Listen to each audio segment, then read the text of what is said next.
Bismillahirrahmanirrahim. Assalamualaikum warahmatullahi wabarakatuh. Dengan saya Sultan Aditya dari kelas TI 19A1 akan membahas tentang penggunaan IP address, subnet, dan PLSM dalam jaringan.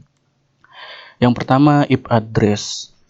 Apa itu IP address? IP address itu singkatan dari Internet Protocol Address, yaitu sebuah identitas angka yang digunakan untuk semua perangkat komputer agar saling berhubungan dalam jaringan.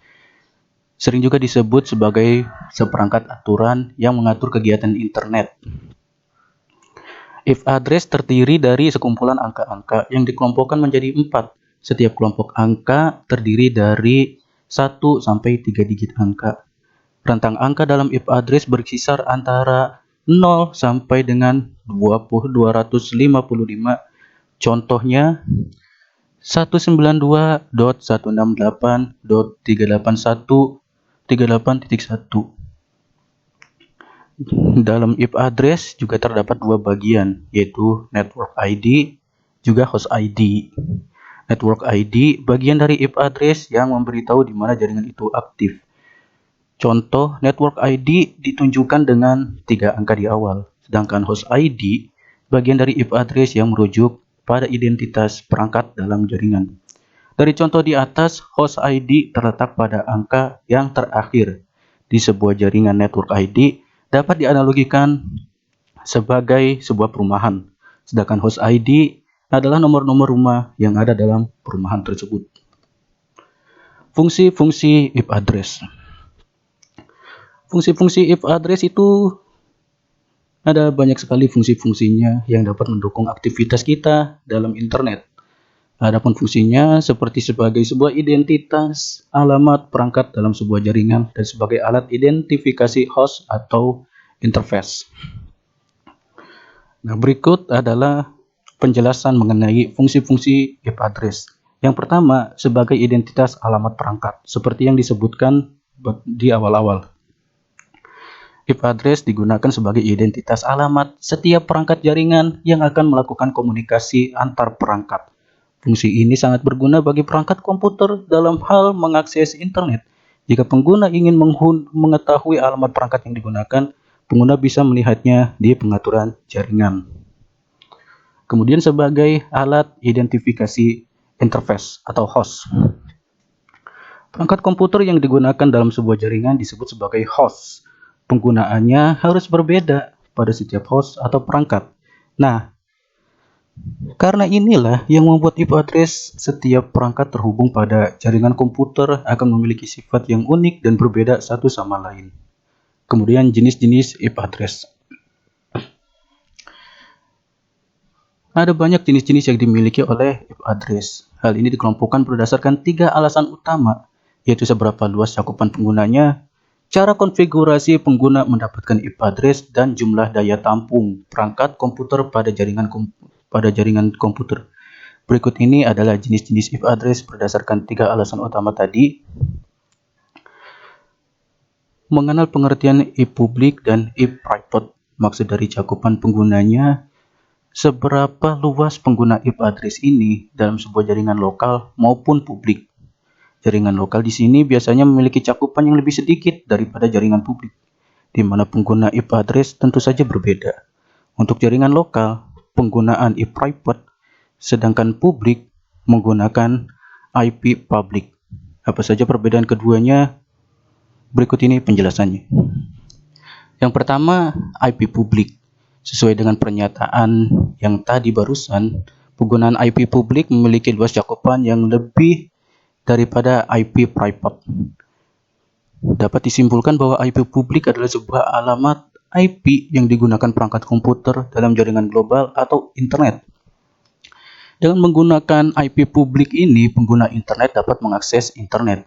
Pengguna internet umumnya dapat mendapatkan IP publik ini melalui provider internet atau disebut ISP, singkatan dari Internet Service Provider. Kemudian IP private. Pengertian dari IP private pastinya berbeda dengan IP public. IP private memiliki cakupan yang lebih kecil. IP jenis ini tidak dapat digunakan untuk mengakses internet. Pengguna IP private ini untuk apa? private biasanya digunakan dalam sistem jaringan lokal, seperti penggunaan telepon gratis pada sebuah perkantoran, hotel, atau sebuah instansi. Subnet. Subnet dirancang dengan menerima bit dari bagian host alamat IP dan menggunakan bit-bit ini untuk menetapkan sejumlah subjaringan yang lebih kecil dalam jaringan asli. Teknik subnetting membuat skala jaringan lebih luas dan tidak dibatasi oleh kelas-kelas IP.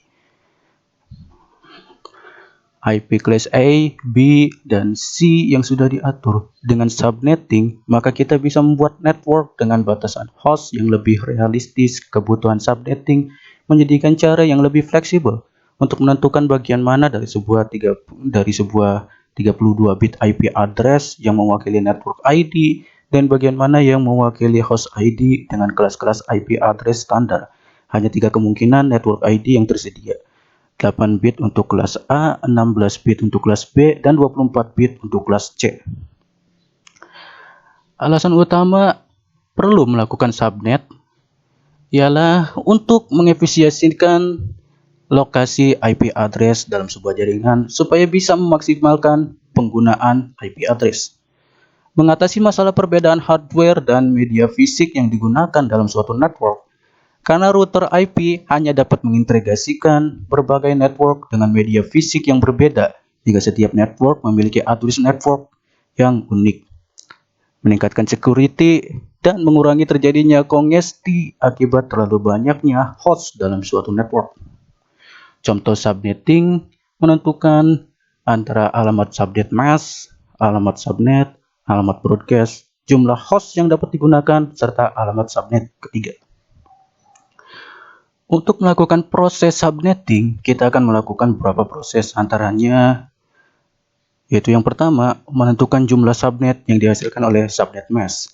Kemudian menentukan jumlah host per subnet. Kemudian menentukan subnet yang valid, menentukan alamat broadcast untuk tiap subnet, juga host-host yang valid untuk setiap subnet. Salah satu fungsi subnet adalah dapat membantu meningkatkan kinerja dan keamanan jaringan. Saatnya mempertimbangkan subnet jaringan yang kita gunakan. Meskipun subnetting mengambil beberapa perencanaan dan dapat memakan waktu, itu sepadan dengan usaha. Berikut beberapa manfaat dan fungsi dari subnetting yang harus kita pertimbangkan. Yang pertama, mengefisiensikan alamat IP, mengurangi trafik jaringan, meningkatkan keamanan jaringan, mengoptimalkan kinerja dan kecepatan jaringan. Variable Length Subnet Mask atau VLSM, yaitu sebuah cara pengelolaan pengelamatan IP yang lebih terstruktur dibandingkan sekedar menggunakan Fixed Length Subnet Mask atau FLSM, seperti yang sudah dilakukan sebelumnya. VLSM pengembangan mekanisme subnetting, di mana dalam VLSM dilakukan peningkatan dari kelemahan subnetting klasik, yang mana dalam klasik subnetting, subnet zeros dan subnet ones tidak bisa digunakan. Selain itu, dalam subnet class lokasi nomor IP tidak efisien. Adapun cara untuk menghitung VLSM yaitu yang pertama, urutkan kebutuhan host dari yang terbesar hingga yang terkecil. Lalu kemudian tentukan blok subnet beserta host berdasarkan blok subnet. Lakukan penambahan blok sebelumnya setiap pergantian blok. Kemudian dalam penerapan IP address menggunakan metode VLSM agar tetap dapat berkomunikasi ke dalam jaringan internet, sebaiknya pengelola networknya dapat memenuhi persyaratan. Routing protokol yang digunakan harus mampu membawa informasi mengenai notasi traffic untuk setiap rute broadcast-nya. Kemudian, semua perangkat router yang digunakan dalam jaringan harus mendukung metode VLSM menggunakan algoritma penerus paket informasi. Dan dalam penerapannya menggunakan metode VLSM agar tetap dapat berkomunikasi ke dalam jaringan internet, sebaiknya pengelolaan network dapat memenuhi syarat berikut. Yang pertama, routing protokol yang digunakan untuk mampu membawa informasi mengenai notasi prefix untuk setiap rute broadcast-nya. Kemudian, semua perangkat router yang digunakan dalam jaringan harus mendukung metode PLSM yang menggunakan algoritma penerus paket informasi. Nah, ini manfaat PLSM antara lain efisien, menggunakan alamat IP yang dialokasikan sesuai dengan kebutuhan ruang host setiap subnet. Kemudian PLSM mendukung hierarkis menangani desain sehingga dapat secara efektif mendukung rute gregasi, juga disebut rute summarization.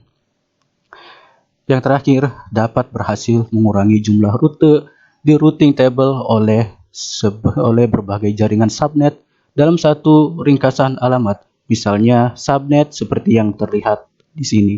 Semua akan dapat diringkas menjadi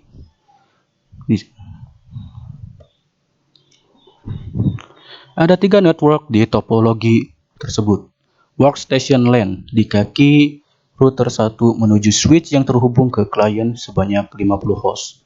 Point to point 1 di kaki S1/0 router 1 menuju kaki S1/0 router 2 cuma butuh 2 host.